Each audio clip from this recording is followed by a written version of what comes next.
come this far. Yeah. I mean, I always say that, see, it is a 4-week tournament. You don't need to play good football to actually win a 4-week tournament. And yesterday, they actually played well. They had most possession and all that. So, congratulations to them. And they're going to beat Spain. Yeah, two goals to one, Yeah, you know. yeah. But Spain seems to be a very strong side. Yeah. Everybody's eyes is on that 16-year-old who is, causing a stir Yamal. in the Euros. A 16-year-old, the youngest player ever really to do anything. Yeah. And it looks like in all the categories and statistics. I think he's played as a serious player. He's not the best player with the most talent, but then because he's been serious, he's been direct, he's shown that if I get a ball, no delete that list, I want to go attack, and it has actually helped him right from the academy days to play for Spain now. So for me, I'm not surprised at all that a lot of people are talking about him. If some of our young players can also be serious just like him, trust me, they will make waves in the world of football. But this is rare at 16 years old and doing all the things that you are doing, from the La Liga to the senior national team of no mean a country than Spain. 16 years, I was playing game at the game center. You were playing game. You were, instead of standing on a soccer pitch somewhere and doing something with your legs, you are sitting there playing game.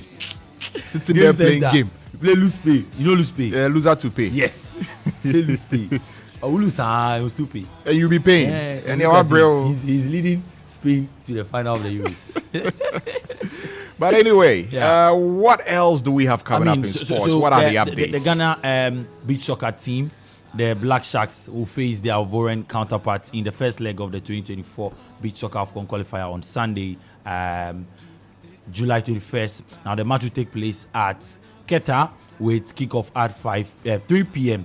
Meanwhile, Black Sharks head coach Daniel Nikwe has announced his squad of 16 players for the beach soccer qualifier against La Côte d'Ivoire. He's named 3 goalkeepers, 5 defenders, and then 8 attackers for the crunch encounter against Ghana's neighbors. Now, the Black Sharks are ranked among the best 12 teams on the continent, and they're aiming to qualify for the Beach Soccer African Cup of Nations stage to be held in Egypt. So the team will travel to Abidjan for the return leg, which is scheduled for July 26th to 28th there. So we have coach of the Black Sharks, assistant coach of the Black Stars, Black Sharks, sorry, Julius Caesar Beckley.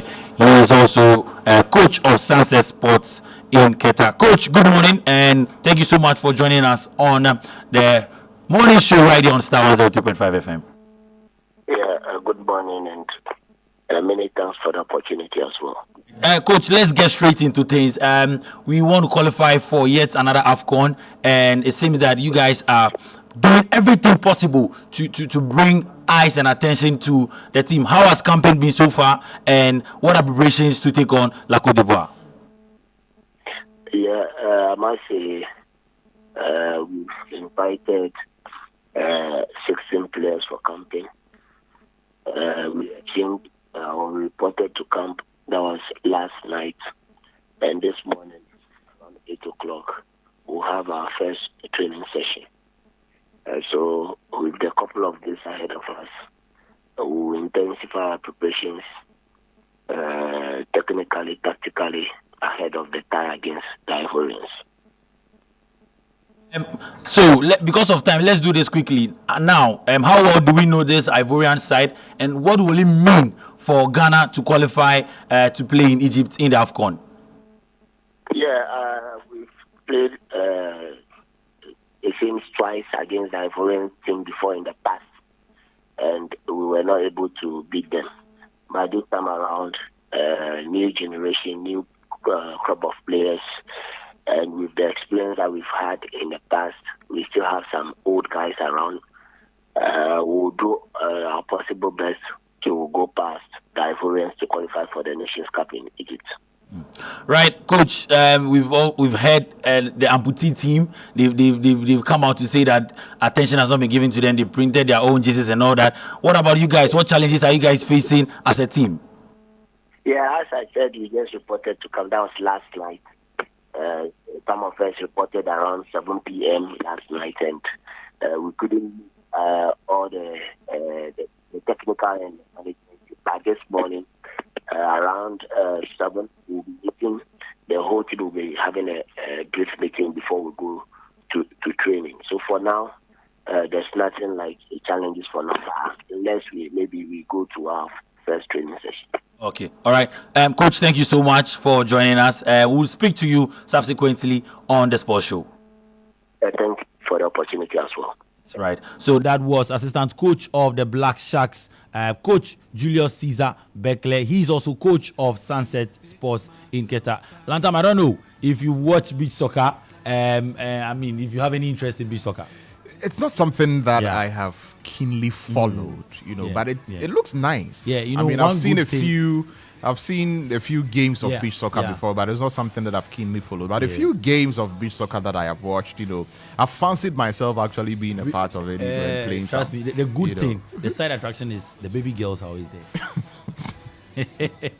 All right, so we'll take you back to the game center. So apart from Ghana, Cote d'Ivoire, we would also see Guinea take on Senegal. Angola would play Morocco. Mauritania would take on Nigeria. Tanzania would take on Uganda. And then Burundi would play Mali as well. All right, let's move to the Euros, where yesterday, the Three Lions of England, they've qualified for back-to-back finals in the Euros after completing a comeback against the Netherlands yesterday in Dortmund. After Oli Watkins scored his first international goal in the first minute of additional time, the Orange of Netherlands scored early in the first half after just 7 minutes of play when Xavi Simons robbed Declan Rice of the ball and took a shot outside the box to find the back of Pickford's net. England responded quickly with a series of attacks and were fortunate in the 17th minute when Dumfries was adjudged to have fouled Harry Kane in the box and thereby awarded a penalty that Kane expertly converted. The second half was end-to-end with both defense staying alert and avoiding mistakes. It seemed the game would travel to extra time after a fruitless search for a goal by both sides, but Oli Watkins had other plans and broke Dutch hearts with a well-taken shot after receiving a brilliant pass from Phil Foden. Now, Coach Gareth Southgate was pleased with his side's play and togetherness. There were so many things like that going on all night, but I was really pleased with the quality of our play. It will be I would imagine, a long time since, or if ever, an English side had 60% of the ball against, aside from the Netherlands. So it shows the more modern England way, but also the resilience and the character of the group, because Ollie Watkins has trained like that every day, and he's been ready for his moment, no matter how frustrated he might have been at not playing. He's been ready, and the whole group have been, and the way that they've formed, it's a group with a lot of new players in it, and half of them had never been to a tournament, but they've bonded so well, and they've all got each other's back, and tonight was a great example of that. Now, Oli Watkins, the match winner, swore that he had planned with Cole Palmer before coming on together as subs to get a goal. No, unbelievable. I've been waiting for that moment for weeks. It's taken a lot of hard work to get to where I am today, and grateful that I got the opportunity, and I've grabbed it with both hands, and I'm delighted. Where on my life, my kid's life, I said to Cole Palmer, we're coming on today, and you're going to set me up, and that's why I was so happy with Coley I knew as soon as he got the ball he was going to play me, and you got to be greedy, touch and finish, and when I've seen it go in the bottom corner, it's the best feeling ever. Look, there's been a lot of criticism, but at the end of the day, we're in the final, and that's all that matters. So forget all the outside noise, we're in the final. Yeah, exactly. We've got that kind of bounce back factor, going a goal behind, but it seems to kick us into gear, and we never give up, and we've won on penalties, we've come from behind. One more game now, Ready for Spain? One more game now. One more game. Who are you rooting for? Spain, England in the final? Oh, do you even have to ask me? Yeah. Do you even have to ask me that question? It's coming home. Of course. All right. So that game would be on Sunday at 7 p.m. Spain taking on England in Berlin.